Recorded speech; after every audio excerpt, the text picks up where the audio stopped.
les journaux télévisés ne se déroulent pas toujours comme prévu.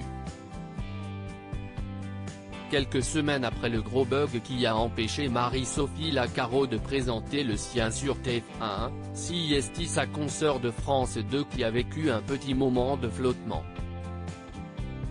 Ce samedi 1er mai, alors qu'elle s'apprêtait à prendre l'antenne, Leïla Kadour a dû gérer une petite erreur technique.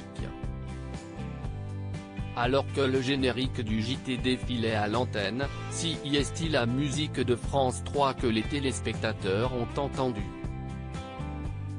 La journaliste, qui s'est tout de suite rendu compte du pataquès, a pris la parole avec un large sourire, amusée par la situation. Ce n'est pas le bon générique, mais bonjour à tous quand même, a lancé la présentatrice de France 2. Un petit couac technique qui ne l'a pas du tout décontenancé. Bien au contraire, puisque sa réaction a été saluée par les téléspectateurs de France 2 sur les réseaux sociaux.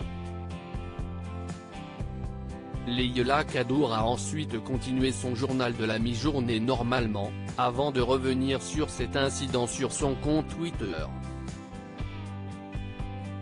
Preuve que c'est en direct, a plaisanté la journaliste, habituée aux soucis techniques.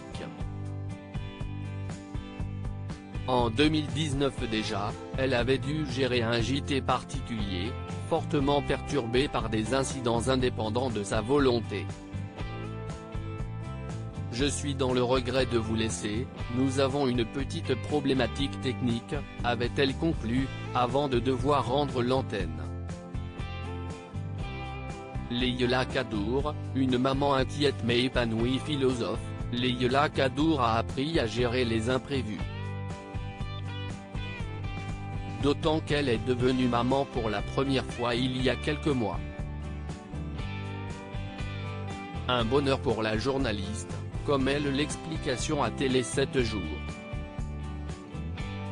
Il m'arrive de me demander s'il est bien responsable d'avoir un enfant aujourd'hui, expliquait la compagne de Pierre Guénard, le chanteur du groupe de rock Radio Elvis. Puis je regarde mon bébé et je me dis que je suis une fille vernie, au milieu de toutes ces difficultés, il y a la vie. Et la vie continue.